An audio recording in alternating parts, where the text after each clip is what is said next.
하나님 아버지, 수요 예배의 자리에 저희를 인도하여 주심에 감사드립니다. 세상 속에 살지만 세상의 가치에 휘둘리지 않고 말씀의 진리 위에 굳게 서 있는 성도들이 되기를 원합니다. 7월 한 달도 주님의 인도하심 속에 살았습니다. 연약하고 부족한 순간도 많았지만 지금 이 자리에 있게 하신 주님의 은혜와 손길을 찬양합니다. 다가오는 8월을 준비하며 더 깊은 순종과 믿음으로 나아가길 원합니다. 우리 힘이 아닌 주님의 뜻 안에 거하게 하시고 작은 일에도 감사하며 주어진 자리에서 성실히 주님을 섬기게 하옵소서. 특별히 이어지는 폭염과 갑작스러운 폭우로 인해 많은 이들이 어려움을 겪고 있습니다. 모두가 이 계절을 무사히 지날 수 있도록 주님의 손으로 보호하시고 폭우로 인해 삶의 터전을 잃은 이들에게 회복의 은혜를 베풀어 주옵소서. 여름 성경학교와 수련회를 위하여 기도드립니다. 참여하는 교회 학교 학생들과 교사들이 말씀과 기도로 주님을 깊이 만나게 하시고 함께하는 시간이 은혜와 축복이 넘치는 시간이 되게 하옵소서. 또한 수고하는 교사들의 헌신을 주님께서 기억하여 주시고 위로하여 주옵소서. 이 시간 말씀을 전하실 목사님께 성령의 기름을 부어주시고 듣는 모든 성도들의 귀와 마음을 열어 주셔서 말씀을 통해 힘과 위로를 얻게 하옵소서. 그 말씀으로 한 주간을 이기고 승리하는 능력이 되게 하옵소서.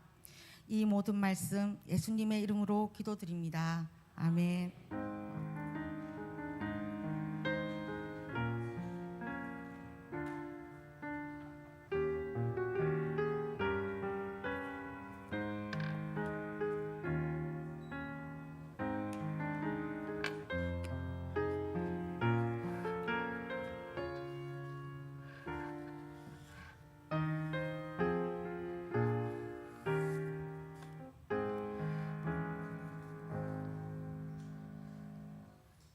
네, 먼저 좌우의 분들 인사하시겠습니다.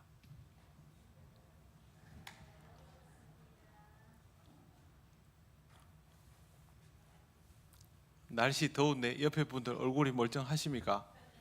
예, 다들 건강하게 잘 지내시는 것 같습니다. 기도드리겠습니다. 하나님 감사합니다. 오늘도 하나님의 은혜로 함께 주의 말씀을 따라 또 이단에 대한 것들을 공부하고 이야기 나누고자 합니다. 성령께서 우리를 인도하여 주셔서 배움과 익힘을 통하여 건강한 그리스도인의 삶을 살게 하옵소서. 예수님 이름으로 기도드립니다. 아멘. 예, 먼저 성경 말씀을 한 군데 찾겠습니다. 요한 1서 2장 21절에서 23절입니다. 신약 성경 389쪽입니다.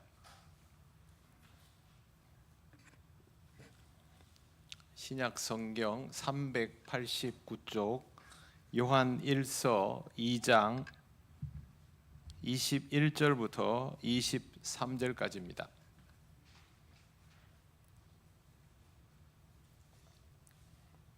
찾으셨습니까?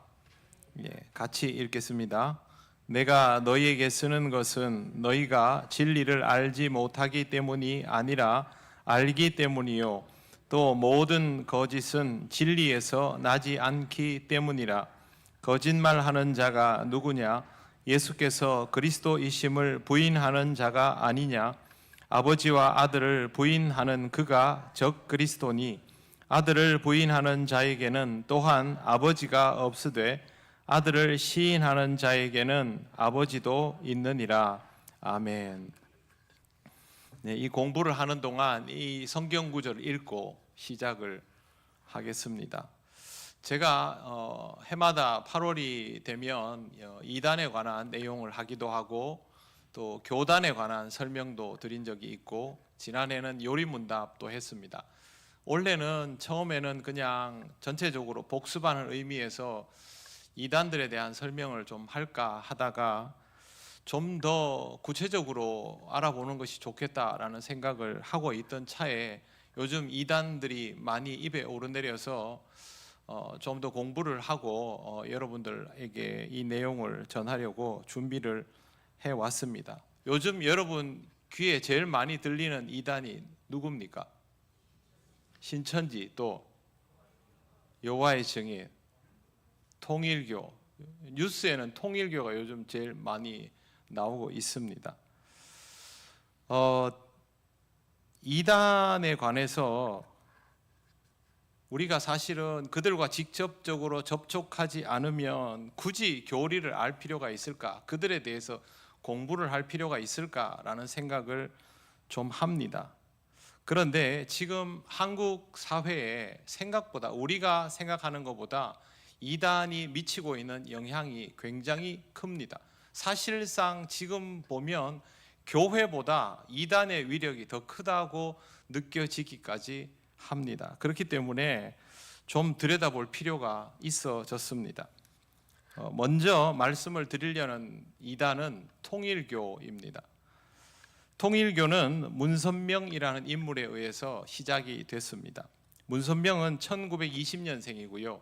2012년까지 살았습니다. 통일교의 지금 정식 명칭은 세계평화통일가정연합입니다. 좋은 이름은, 원래 이단은 좋은 건 다 붙여놓습니다. 뭐든 효과적으로 알려야 하기 때문에 앞으로도 나오겠지만 좋다 싶은 거는 다 붙이는 것이 이단의 특징입니다.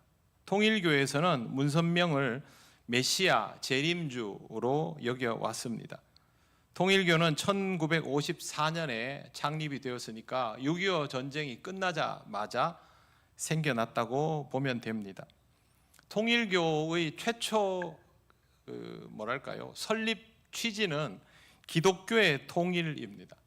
그런데 통일교는 처음부터 기독교에서 배운 것도 아니고 다른 데 것을 끌어다 왔기 때문에 처음부터 기독교에서부터 이탈되어 있었습니다. 타이틀만 기독교 이렇게 운운했던 것이지 실제로는 그렇지가 않습니다. 그리고 해외 선교를 통일교 입장에서 1958년부터 시작했습니다. 굉장히 빠르죠. 1959년은 미국으로 건너가서 적극적으로 해외 활동을 했고, 문선명은 처음부터 스케일이 남다른 인물이었습니다. 우리나라 통일교도 우리가 어느 정도는 알고 있다고 생각하겠지만, 제가 나중에 설명을 드리면 여러분이 알고 있는 것은 통일교 중에 지극히 일부라는 것을 아시게 될 겁니다. 그런데 우리보다 일본과 미국에서 훨씬 더 위력적인 것이 통일교입니다. 문선명이 1972년에 미국으로 직접 건너가서 포교 활동을 진두지휘하기도 했습니다. 우리나라에서는 많이 드러내지 않고 활동을 한 듯 보여도 외국에서는 거리낄 것 없이 그렇게 활동을 했습니다. 그리고 통일교가 활동을 했다라는 말은요, 우리 같은 입장으로 이해하시면 안 됩니다. 우리는 다른 나라에 가면 선교를 하지 않습니까? 봉사를 하고. 그게 아니고 이 통일교한테 다른 이단들도 전부 배운 건데요, 이런 집단은 뭘 하냐면 다른 지역에 가서 돈을 사용해서 정치인들을 만나고 권력과 밀착하고 이런 작업을 통하여 기반을 다지는 일을 합니다. 통일교는 여기에 아주 능수능란했습니다. 문선명이 죽고 난 이후에 부인인 한 학자가 2대 총대를 맡아서 현재의 통일교를 이끌고 있습니다. 그런데 문제는 자식들이 이걸 인정을 안 합니다. 통일교는 혈통을 되게 중요하게 생각합니다. 엄마는 순혈이 아닌 거죠. 자식들은 순혈인 거죠. 그래서 자식들이 이걸 받아들이지 않고 지금 세 그룹으로 통일교가 나뉘어져 있습니다. 최근에 통일교에서 관한 뉴스들이 나오고 압수수색이 이루어지고 여러 조사가 나오고, 지난 대통령의 취임식 때 통일교 서열 1, 2, 3위가 초대받아 갔다는 것이 동아일보 신문에도 명단까지 나오고 했는데요, 이런 자료들이 도대체 어디서 나올까? 통일교 안에서 나오지 않으면 나올 수가 없는데, 그래서 지금 제일 학설이 추측되는 학설이 아들들이 정보를 제공했을 것이다 라고 해석을 하고 있습니다. 그만큼 이 뭐랄까요, 모자들 사이에 굉장히 알력이 심하고 소송까지 불사하고 있는 상태입니다. 통일교는요, 원리강론이라는 것이 있습니다. 원리강론이 통일교의 핵심 교리이고요, 성경을 가지고 있지만 성경이 먼저라고 말은 하지만 원리강론에서부터 시작됩니다. 모르몬교도 똑같죠. 말일성도 예수 그리스도교도 성경을 말하지만 우리는 이렇게 보시면 되죠. 우리는 성경을 통하여 고대에 있었던 여러 문서들을 해석하지요. 그래서 정경을 통하여 외경이나 고대인들의 자료들, 교부 초대 교회 교부들의 자료나 이런 것들을 성경을 중심으로 읽어 나가지요. 그런데 이단들은 성경을 말하지만 원리 강론을 가지고 성경을 해석하고, 또 몰몬교는 모르몬경이나 갑진보한가 뭐 그 책이 있습니다. 4권이 있는데 그걸 거꾸로 도입해서 성경을 해석합니다. 이단의 특징은 성경을 인정하는 듯 하지만 다른 것으로 성경을 해석하기 때문에 그때부터는 코에 걸면 코걸이, 귀에 걸면 귀걸이가 되는 것이죠. 통일교의 기본 원리는 기본 그 핵심은 원리 강론인데요. 이거를 문선명이 그렇게 체계적으로 해 놓은 게 아닙니다. 그런데 유효원이라는 인물이 이걸 체계적으로 정리하면서 사실상 원리 강론을 완성시킨 사람입니다. 통일교 원리 강론은 문선명만 우리가 알고 있지만 통일교 안에서는 문선명까지는 아니지만 정말 존경받는 인물이 유효원이라는 인물입니다. 이 사람은 서울대 의대의 전신인 경성제국대 의대 출신 엘리트입니다. 이 사람이 문선명이 내놓은 원리 강론에 감동이 되어가지고 우리말로 하면 은혜를 받아버려서 1953년 12월 10일에 문선명에게 편지를 보냅니다. 그리고 자기가 여기에 헌신하겠다고 하고, 그때까지 문선명의 원리 강론은 그렇게 체계적이지는 않았는데 이 사람이 이거를 다 체계화시켜서 굉장히 이 그럴듯한 용어들까지 다 만들어 놓습니다. 그러면서 이 틀이 갖추어지는데 유효원이라는 인물이 문선명보다 6살이 많습니다. 그러니까 통일교에서 6살 많다에서 6을 착안을 해서 예수님보다 세례요한이 얼마나 빠릅니까? 대략 한 6개월 빠르죠. 그래서 유효원을 통일교에서는 문선명 앞에 온 세례요한으로, 그렇게 여러분 웃으시지만 통일교 사람들은 그렇게 정말 받아들였습니다. 그러니까 이 유효원이라는 인물이 얼마나 대단한 인물이라고 통일교 안에서는 간주가 되겠습니까? 스토리가 있어야 되죠. 서사도 필요하죠. 그래서 통일교를 공부할 필요가 있는 게, 통일교가 이단 중에 덩치가 커지면서 자기 나름대로의 시스템을 구축하고 필요한 재원을 확보하고 권력과 가까워지고, 이런 정말 이단이 할 수 있는 모든 것들을 제일 먼저 했던 집단이기 때문에 여기에 모방 범죄가 계속 따라 나옵니다. 그래서 통일교를 알면 다른 이단들이 갈 길까지도 다 알 수 있을 정도라서 이렇게 설명을 좀 볼 필요가 있는 것입니다. 이 사람은 정말 통일교의 진심이었습니다. 통일교 교주와 이 일가는 정말 사기꾼도 그런 사기꾼이 없지요. 그런데 거기 있는 신도들은 어떨까요? 일반 신도들은 자기들이 사기꾼을 추종한다고 생각할까요?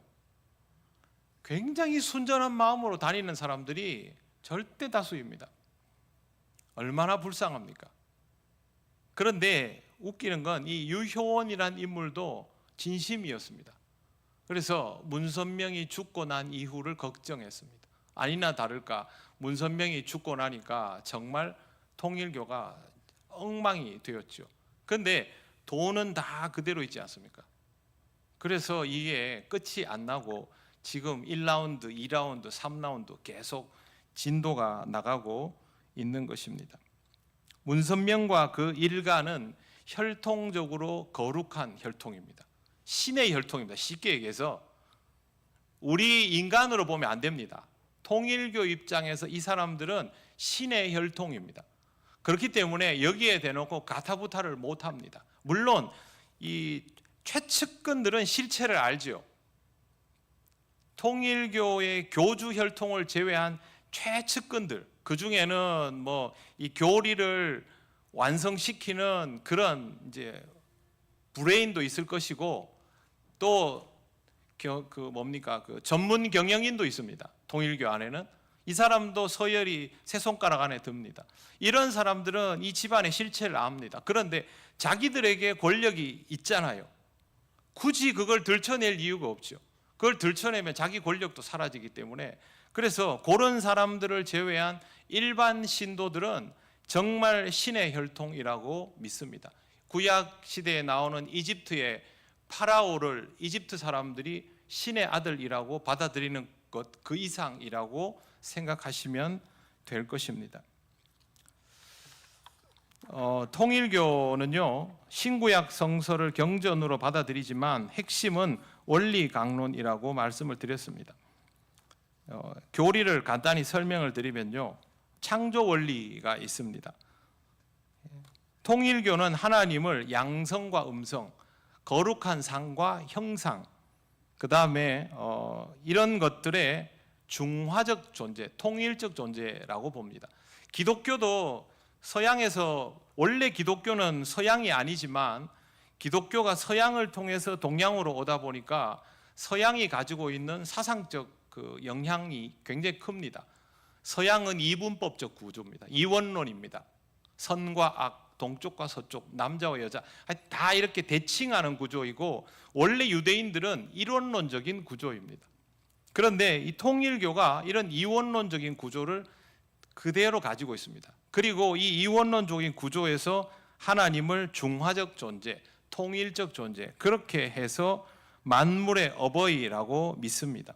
하나님을 본심을 중심으로 지성, 의지, 감정을 가진 인격적 존재, 이것도 우리가 그냥 들으면 되게 비슷한 것 같은데 뭔가 구체적으로 이렇게 형용사가 계속 붙는 그런 방식의 교리를 만들어 놓았습니다. 뭘 잘 모르면 어려운 용어들을 자꾸 붙여놓으면 점점 더 그럴듯해 보이지 않습니까?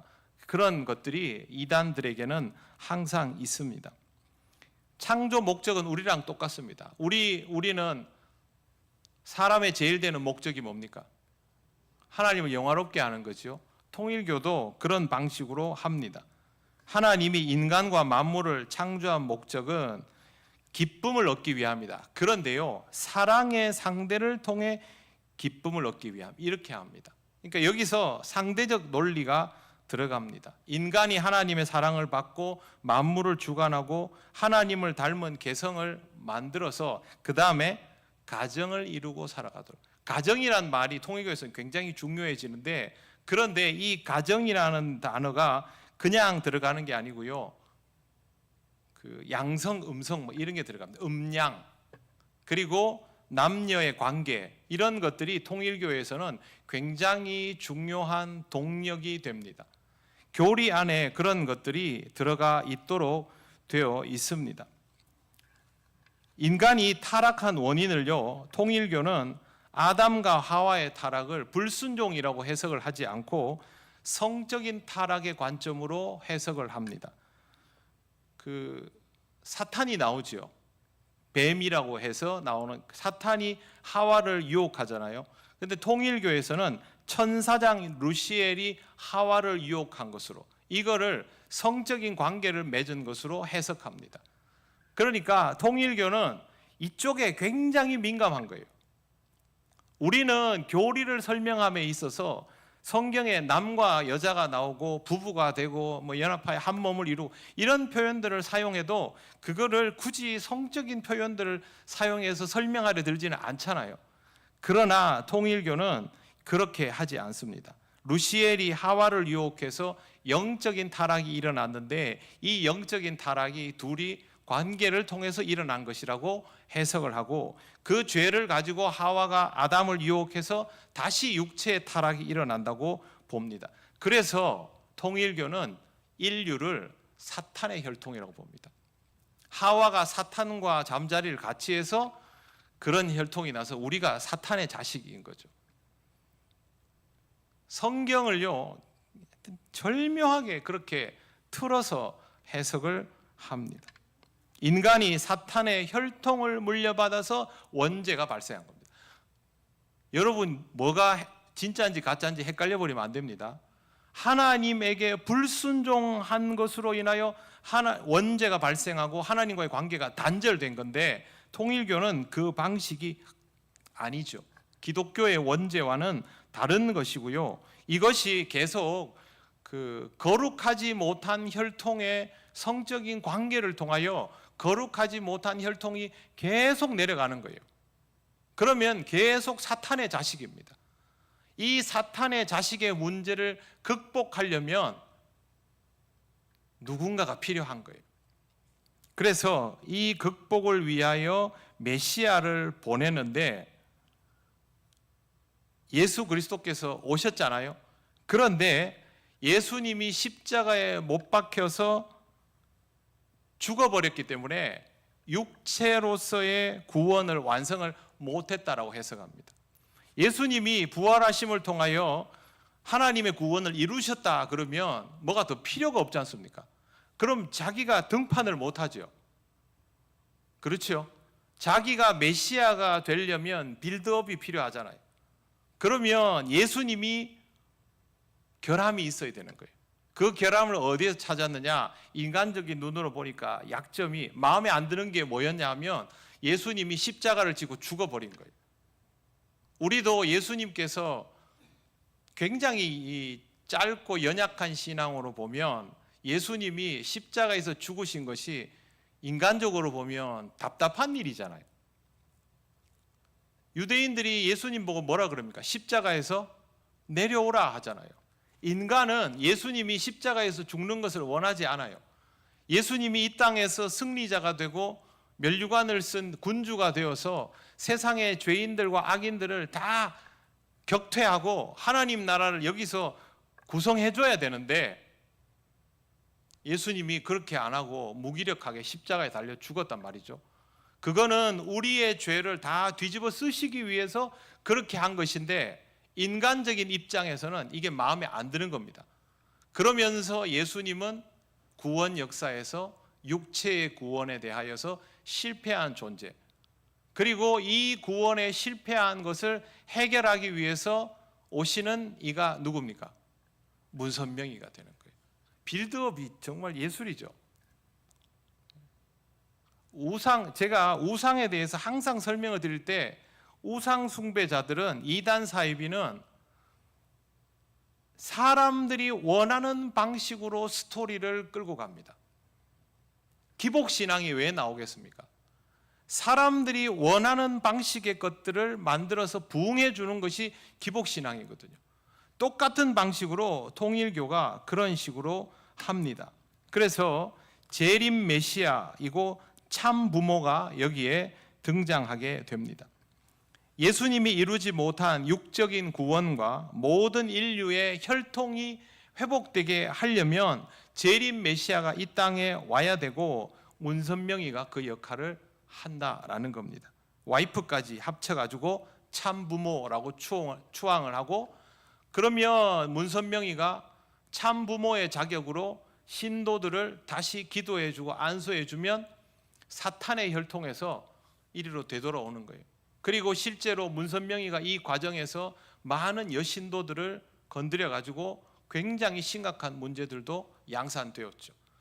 부모라서 혈통을 바꿔준 작업을 하는 거예요. 사탄이 와서 이렇게 만들어 놨으니까 이걸 뒤집으려면 참부모가 이렇게 해야 되는 거예요.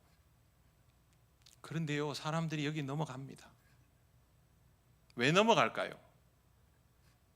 성경이 어떤 의미인지를 모르면 이게 되게 그럴듯해 보이는 거고, 성경에 나오는 내용은 이 땅에서 문제가 해결되는 방식은 사실상 없습니다. 새벽기도 때 요한계시록을 보면요, 마지막 때에 하나님께서 하나님을 믿고 믿음을 지켜온 자들을 하늘의 백성으로 회복시켜 주신다라고 했는데, 그 하늘의 백성으로 회복되는 사람들은 누구냐 하면 이 땅에서 믿음으로 살다가 전부 순교한 사람들이에요. 죽어야 끝나는 거예요, 쉽게 얘기해서. 누가 그걸 좋아합니까? 그렇게 죽지 않고 이 땅에서 버젓이 눈 뜨고 살아있을 때 지상낙원 만들어주면 딱 좋겠는데, 문선명이가 와가지고 그 전후에 피폐해가지고 다 먹고 살기 힘들고 다 죽어가는 상황에서 자기가 그거 해주겠다니까 거기 전부 넘어가기 시작한 겁니다. 이런 거를 문선명을 통하여 하나님의 혈통에 접붙임을 시킨다고 하고요, 이걸 탕감 원리라고 부릅니다. 그렇게 해서 나오게 된 것이 참 부모가 사탄의 혈통에서 벗어날 수 있도록 해주는 축복, 그리고 거기서부터 그 유명한 합동 결혼식이 나오게 되는 겁니다. 합동 결혼식 보셨죠? 옛날에 3,000쌍씩 막 하고. 잘 모르십니까?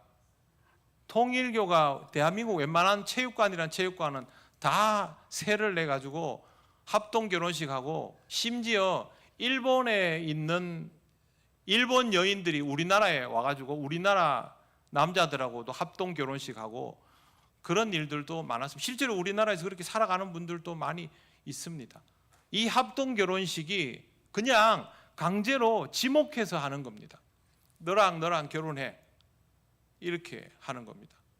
그냥 이렇게 신도 중에 다 이렇게 짝 맞춰주면 그렇게 맞춰주는 대로 평생 사는 겁니다. 그렇게 사실 수 있겠습니까? 통일교는 이게 가능합니다. 실제로 통일교 신도들은 이렇게 해서 결혼해서 살고 신앙도 자기들 나름대로 대물림합니다. 강제 집단 결혼이지요. 그리고 통일교의 종말론은 우리와 다릅니다. 통일교는 말세를 세상의 종말이라고 받아들이지 않고 타락한 세계가 끝나고 하나님의 이상 세계가 시작되는 전환기다라고 그렇게 받아들입니다. 그런데 중요한 건요, 참부모인 문선명과 한학자를 중심으로 하나님의 이상 가정을 이루고 이를 확장해서 이상사회, 이상국가, 그리고 지상천국으로 나가는 겁니다. 천국 가는 게 아닙니다. 우리는 하나님 나라, 이 땅과는 구별된 하나님 나라를 소망하잖아요. 그게 아니고 이 사람들은 여기서 이상가정, 이상사회, 이상국가, 그 다음 지상천국입니다. 여기서 다 해결 봐준다는 거예요. 그러면 여러분, 이상사회와 이상국가를 염원하도록 만들어 놓고 그 사람들이 동력이 떨어지지 않도록 하려면 뭐가 필요할까요? 그럴듯해 보이는 시스템이 필요한 거예요.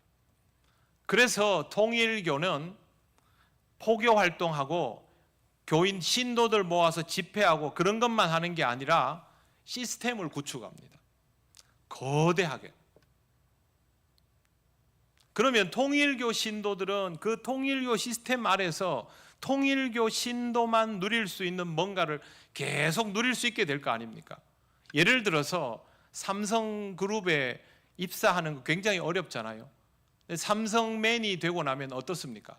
삼성과 관련된 모든 것에 복지가 주어지죠. 그래서 심지어는 요즘은 뭐 굉장히 좋은 직장을 다니다가도 삼성의 노동자로 취업하고 이런 사례들도 많잖아요. 삼성맨이 되기 위해서. 통일교도 그런 식의 시스템이 되는 겁니다. 물론 모든 신도에게 다 그런 혜택이 주어지는 건 아니지만 열성적으로 통일교 신도로서의 생활을 하면서 쉽게 얘기해서 계속 포인트를 쌓아 나가는 사람은 혜택도 커지는 겁니다. 통일교는 지금도 그럴 만한 시스템을 갖추고 있습니다. 어마어마합니다. 그걸 통해서 봐라, 우리는 이런 공동체를 이상적으로 꾸려가지 않느냐? 우리는 이런 공동체를 통해서 이상 사회를 향해 나아가고 있지 않느냐? 이렇게 하면서 점점 지상천국 이야기를 해서 사람들을 유혹하는 거죠. 꼭대기에 앉아 있는 문선명은 이미 죽었으니까 이제 한학자도 이제 뭐 살 날이 별로 많이 안 남았고, 아들들은 엄마 죽을 날만 기다리고 있고, 위에는 그렇게 진짜 말도 안 되는 형태지만 밑에 있는 신도들은 그걸 진짜라고 믿고 받아들이고 있는 것이죠. 어떻게 이런 일이 가능할까? 성경을 모르기 때문에, 처음부터 잘못된 성경 해석을 배워왔기 때문에 그게 진짜인 줄 아는 거예요. 성경 말씀을 이해하지 못하면 그토록 위험한 사태가 발생합니다. 그리고 여기에는요, 옛날부터 내려오던 이단 사이비가 가지고 있는 좋지 못한 형태들은 다 들어 있습니다. 자기가 재림 줄 아는 것도 들어있죠. 세대주의 종말론도 들어있죠. 지상낙원으로 다 해결 보려는 것도 들어있죠. 신비주의도 들어있죠. 사탄 어쩌고 저쩌고 혈통, 이거 다 있습니다. 그리고 통일교에서는 대한민국이 특별한 나라입니다. 뭐 우리가 요즘 알고 있는 K문화 뭐 그런 게 아닙니다. 근데 그런 방식입니다. 이런 논리가 있습니다. 재림 메시아가 한국에 올 것이고, 대한민국이 인류 구원 섭리의 중심 국가가 될 것이고, 그러니까 아마 통일교에서는 지금 우리나라의 위상이 올라가고, 막 요즘 우리나라 무기가 막 외국에서 인기가 많지 않습니까? 문화도 인기 많아, 무기도 인기 많아, 뭐 이것도 인기 많아, 저것도 인기 많아, 이런 식이 되다 보니까 분명히 통일교 안에서는 이거 봐라, 한류 봐라, 우리가 옛날부터 얘기하던 그대로 되고 있지 않느냐, 분명히 그렇게 얘기할 겁니다. 그러면 한류가 확장되는 만큼 통일교 안에서는 자기들의 논리가 신도들에게 더 강력하게 먹혀 들어가게 되는 것이죠. 결국에는 한국어가 세계 공용어가 될 것이다 라고 주장을 합니다. 통일교는 성경을 경전 안에 두고 있지만 해석은 완전히 다릅니다. 그렇기 때문에 기독교와는 절대 같이 갈 수가 없습니다. 벌써요, 우리 요한 1서에서 읽었지 않습니까? 예수 그리스도를 부인하면 하나님 아버지를 부인하는 것이 됩니다. 거기서 끝난 겁니다. 메시아가 이 땅에 있다, 계시가 다시 이어질 수 있다, 그럼 다 이단입니다. 성경 말씀은 완성된 계시입니다.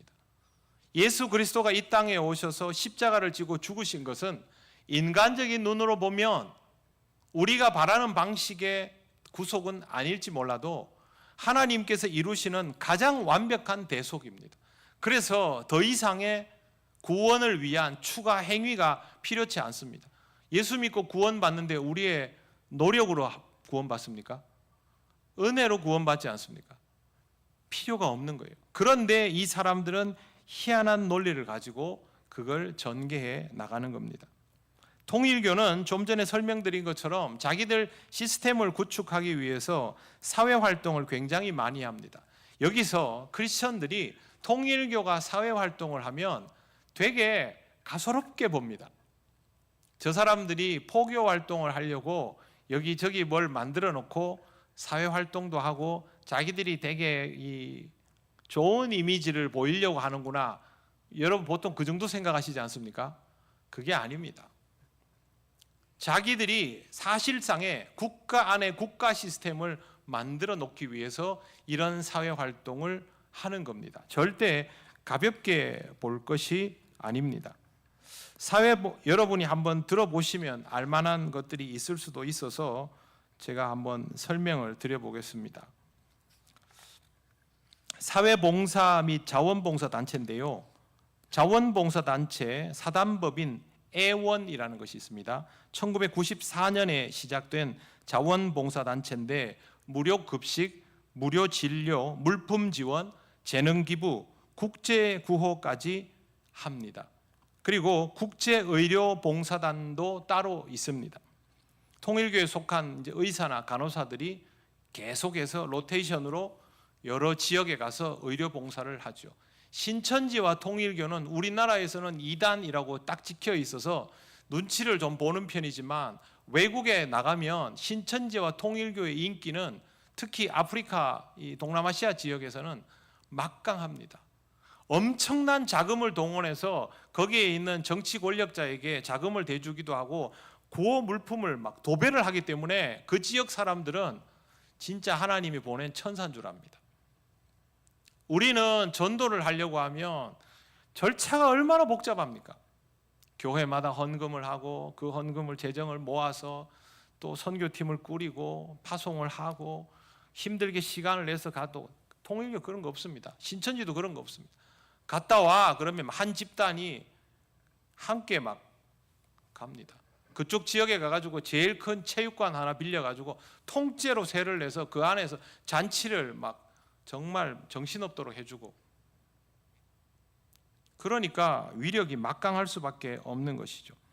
GPA 코리아라는 게 있습니다. 글로벌 피스 앰베서더 코리아라는 건데요, 젊은 세대의 해외 자원 봉사와 평화 활동을 지원하는 단체로 알려져 있습니다. 예전에는 행복 드림이 봉사단이라고 알려져 있습니다. 그 외에도 국제 학생 봉사단이라는 것이 있어서 이 국제 학생 봉사단은요, 외국에 있는 해외 학생 봉사단들과 연계를 합니다. 그러면 해외 학생들은 그냥 우리나라 대학생들이 봉사하러 나온 줄 알잖아요. 그런데 우리나라 대학생들이 봉사활동 하기가 여의치 않거든요. 조건이 다 맞아야 되잖아요. 통일교는 맘 놓고 나가는 거죠. 그러면 우리나라 대표라고 생각한 이 봉사단이 알고 보면 통일교인 거죠. 그럼 얘들이 가가지고 봉사만 하겠어요? 포교 활동을 하죠. 이렇게 해서 또 물고 들어가는 것입니다. 그 다음에 복지 및 의료 관련 기관들도 있습니다. 한번 화면 한번 가능하면 한번 띄워 주시겠습니까? 한 5분만 오늘은 더 하고 마무리를 하겠습니다. 병원이 있는데요, 여기 겹쳐지면 한번 보십시오. 병원은 청심병원이라고 있습니다. 청심. 제가 이 명단을 다 뒤져봤습니다. 소재가 어딘지. 광주에 청심병원이라고 있습니다. 종합병원인데요, 이 통일교 겁니다.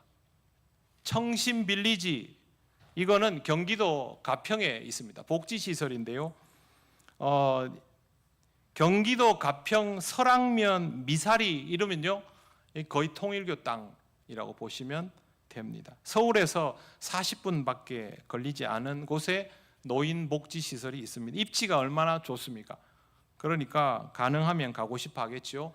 그 다음에 HG 매그놀리아 국제병원이라고 있습니다. 이거는 뭐냐 하면요, 청심국제병원이 바뀐 겁니다. 외국인 중에 한국 의료 기술 좋다고 여기 와서 진료받고 싶어 하는 분들이 있지 않습니까? 근데 다른 사람들은 여기 들어오면 절차 복잡해지죠. 외국에 있는 통일교 신도나 통일교에게 우호적인 사람들은 들어오는 거 하나도 안 어렵습니다. 그러면 여기 가는 거죠. 국제병원에. 여기 가서 진료를 받을 수 있습니다. 이 병원은 2003년도에 청심한방병원으로 시작해서 2006년에 청심국제병원, 2019년부터 HG 매그놀리아 국제병원으로 그렇게 변경이 됐습니다. 그러면 어떻게 되냐면요, 청심 빌리지, 그 다음에 HG 매그놀리아 국제병원, 그리고 그 옆에 청심평화 월드센터, HG 천주 천보수련은 다 그 동네 다 붙어 있습니다. 그러면 타운이 형성이 되는 거죠. 그럼 이 동네 사는 사람들 어떻게 될까요? 이 병원 안 갈까요? 가평 설악면 사람들이 이 병원하고 여기 안 가겠습니까? 편의시설이 있는데 전부 이용하는 거죠. 그러면 여기는 그냥 통일교 랜드가 되어버리는 것입니다. 문선명 죽기 전에 청심빌리지 저 병원 다 이용하다가 죽었습니다. 그리고 아까 국제의료봉사단은 피스 월드 메디컬이라고 하고, 그 외에도 신복지 미래재단이라는 것도 있습니다. 자기들은 통일교 재단 아니라고 하는데요, 또 조사하면 또 통일교 재단인 것이 나와 있습니다. 그 다음에 여러분 잘 아시는 리틀 엔젤스 아십니까? 네, 리틀 엔젤스도 통일교입니다. 어린이날 발족해서 1962년에 한국의 문화를 알리겠다로 시작을 했는데 초등, 중등 학생으로 구성이 되어 있는데 이게 또 굉장히 퀄리티가 높지 않습니까? 근데 리틀 엔젤스가 여중 선화 예고로 물려 있습니다. 선화 예고는 서울 예고와 함께 서울에서도 알아주는 우리나라에서 제일 클래스가 높은 예고들 중에 하나이죠. 그러다 보니 선화 예고 가고 싶어서 안달이 나 있거든요. 통일교 이런 거 신경 안 씁니다. 그래서 통일교는 이 선화교육재단을 통해서 리틀 엔젤스하고 다 연계를 해서 그런 애들을 계속 끌어들여서 소리 소문 없이 영향받도록 하는 겁니다. 제가 알고 있는 크리스천 가정에서도 제가 서울에 있을 때 여기 보내는 사람들을 봤습니다. 통일교라고 알려줘도 머뭇머뭇하다가 서울 예고 못 가면 그리로 이렇게 해서 가는 것을 봤습니다. 그 다음에 유니버셜 발레단, 이것도 우리나라의 유명한 발레단 중에 하나인데요. 세계적인 수준의 발레단인데 무용수들이 종교적인 이해 없이 들어가 있는 경우들도 많습니다. 이 유니버셜 발레단 왜 만들었나 하면 문선명 아들 문형진 낳고 좋아가지고 아들의 영혼을 기리기 위해서 만든 것이 유니버셜 발레단입니다. 발레리나 문훈숙이라는 여인이 문선명 아들과 영혼 결혼식을 하고 그때부터 이 문훈숙이 이 발레단의 실세로 있습니다. 재정 기반도 통일교고 행정 인력은 다 통일교에서 나옵니다. 그리고 통일교 대학교 여러분 아십니까? 선문대학교. 원래 통일신학교로 시작했습니다. 1972년에. 그러다가 성화신학교로 이름을 바꾸고 97년에 선문학원이라고 해서 선문대학교가 되었는데요. 학교가 우리는 선문만 아는데 여러분 청심 들어가면 통일교를 의심해야 됩니다. 기억이 잘 안 나시면 우왕청심만 생각하시면 됩니다. 청심 들어가면 일단 의심해야 됩니다. 왜 그러냐 하면 그 사학재단이 선문학원만 있는 게 아니고 청심학원이 있습니다. 청심신학대학원 대학교, 우리 신대원 같은 거, 그리고 청심국제고등학교가 있습니다. 이게 실제로 최근에 통일교 핵심입니다. 그 교육기관 중에. 그래서 국어와 국사만 우리말로 하고 전부 영어로 합니다. 한번 생각을 해보세요. 민족사관고 이런 데 보내고 싶잖아요. 근데 거기는 너무 어렵잖아요. 여기는 그보다 쉽게 갈 수 있거든요. 그런데 거기 가면 국어, 국사를 제외하고는 다 영어로 공부한단 말이죠. 외국에 당연히 나갈 수 있는 길도 열어주겠죠. 그러면 국제고 그러면 가는 거죠. 통일교인 거 티 안 내면 그만 아닙니까? 그렇게 해서 국제고가 있습니다. 이게 동네가 어딜까요? 청심국제고. 경기도 가평입니다. 그 옆에 또 있습니다. 같이. 청심랜드가 되는 것이죠. 그리고 선정중고등학교도 있습니다. 이것도 통일교에서 합병시킨 학교입니다. 선화유치원, 선정국제관광고, 이거는 여상을 사서 통일교가 1989년에 학교를 몇 개를 사가지고 자기들 걸로 둔갑을 시키고 타이틀을 바꿉니다. 돈이 많으니까 학교의 수준을 올려놓은 거예요. 그러면 일반 아이들이 보면 국제관광고 그러면 여기 나오면 뭐 호텔 관광 경영학원 이런 데 갈 수 있고 통일교에서 하고 있는 숙박업소 호텔 같은 거죠. 그런 데 취업도 할 수 있고 가는 거죠. 그래서 이 국제관광고가 은평구 가련동에 있습니다. 서울 한복판에 있습니다. 이렇게 해서 아이들이 아무것도 모르고 통일교 학교를 열심히 다니고 있는 상태입니다. 그 다음에 세계평화여성연합이라는 것도 있고요. 또 하나는요, 여기서 상도 줍니다. 노벨상 같은 흉내낸 상. 그러면 정치인들이나 이런 사람들은 그런 상 받고 싶어 하잖아요. 노벨 평화상 이런 거, 그죠? 그러면 통일교에서 거창한 타이틀 하나 만들어 놓고 각 나라 정치 지도자들에게 당신이 수상자가 됐습니다, 이러면 상을 주는 거예요. 그러면 예를 들어서 뭐 동남아시아나 다른 뭐 아프리카 이런 사람들이나 제가 알기로 유명한 사람도 있었는데 그런 사람들한테 상을 주고 이렇게 나면 통일교에 대해서 우호적이게 되는 겁니다.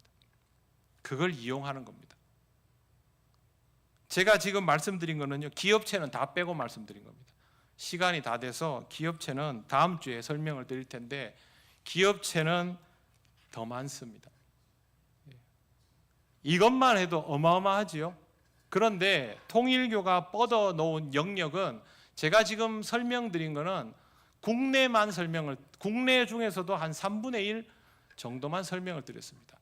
통일교는 절대 순전한 마음으로 포교 활동만 하는 그런 그 쑥맥 같은 그 이단 사이비가 아닙니다.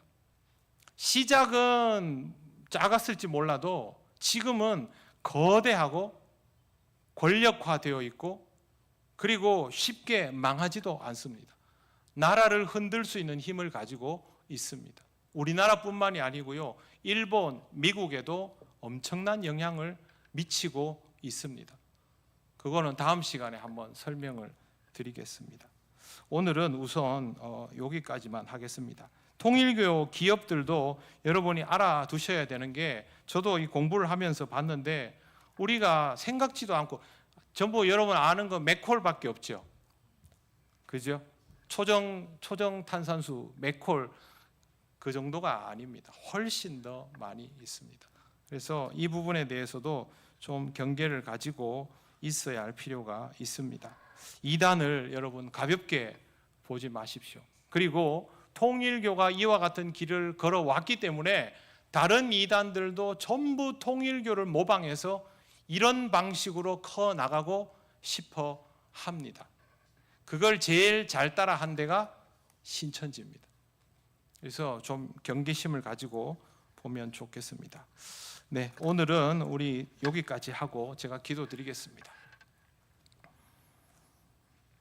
하나님 아버지, 하나님께서 이루어 가시는 하나님 나라를 꿈꾸는 우리들 앞에 주 예수 그리스도를 부인하고 이 세상을 혼탁하게 하며 주를 믿는 자들을 유혹하고 그들을 죄와 악의 길로 이끄는 이단 사이비들이 너무 많이 있습니다.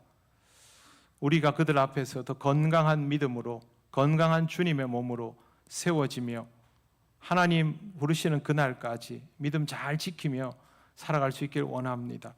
사람들이 미혹되지 않도록 주의 복음을 전하는 일을 더욱 힘쓰게 하시고 교회의 역할들을 감당함을 통하여 주 예수 그리스도를 전파하는 우리가 되게 하여 주시옵소서. 예수님 이름으로 기도드립니다. 아멘.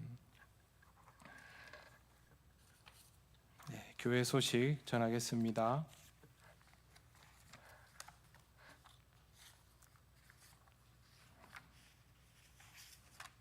(8월 1일) 금요일은 전교인 첫날 새벽기도회로 모입니다.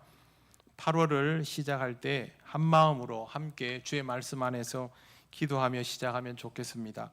기도는 허수원 안수 집사님 해 주시겠습니다. 오늘 청소년부가 수련회 잘 마치고 무사 귀가하였습니다. 기도해 주셔서 감사를 드립니다. 필리핀 단기 선교가 8월 9일부터 15일까지 장학회 주최로 진행이 됩니다. 장소는 앙겔로시티, 클락시티입니다. 10명이 참가하고요, 어린이 청소년들이 포함되어 있습니다. 이번 단기 선교를 위하여 기도해 주시고 모든 준비 과정이 또 선교 일정 가운데 하나님의 은혜가 충만하기를 기도해 주시기를 바랍니다. 오늘부터 4주간 한국 사회와 교회를 위협하는 이단에 대한 특강이 이어지게 됩니다. 그리고 이번 주 금요일은 7시 30분입니다. 시간에 착오 없도록 하시기 바랍니다. 연합구역 예배로 모입니다. 각 구역장 권찰들께서는 구역 식구들 챙겨서 교구별로 이렇게 분할을 해놓을 테니까 오셔서 함께 연합구역 예배를 올리브 블레싱 방식 그대로 드립니다. 헌금 시간도 있고요, 1교구에서 헌금과 기도 안내를 담당하게 됩니다. 그리고 올리브 블레싱으로 진행하기 때문에 여러분하고 저하고 질문하고 주고받으면서 그렇게 하고 순서에 있는 그대로 함께 기도하는 시간을 가지도록 하겠습니다. 시간을 7시 30분 꼭 기억을 해 주시길 바랍니다. 그리고 지난 주일 주보에 빠졌는데요. 성경 통독 150일 성경 통독이 원래 8월 첫째 날부터 예정이 되어 있었는데 주일날 광고를 하고 주일 지난 그 다음 날부터 바로 통독에 들어갈 겁니다. 그래서 오늘 수요일 여러분 오셨으니까 여러분에게 미리 구두 광고를 드리고 내일이나 모레쯤 단체 문자를 한번 보내겠습니다. 마음의 준비를 하고 계시고 주일날부터 해서 그렇게 하반기 150일 성경 통독에 들어가게 되니까 성경 통독 하실 분들은 그렇게 기억하고 계시면 되겠습니다. 단체 문자로 한 번 더 광고를 드리겠습니다. 다른 광고는 주보 참조하시기 바랍니다. 이제 우리 다 같이 주님께서 가르치신 기도를 올려드립니다. 하늘에 계신 우리 아버지, 아버지의 이름을 거룩하게 하시며 아버지의 나라가 오게 하시며 아버지의 뜻이 하늘에서와 같이 땅에서도 이루어지게 하소서. 오늘 우리에게 일용할 양식을 주시고 우리가 우리에게 잘못한 사람을 용서하여 준 것 같이 우리 죄를 용서하여 주시고 우리를 시험에 빠지지 않게 하시고 악에서 구하소서. 나라와 권능과 영광이 영원히 아버지의 것입니다. 아멘.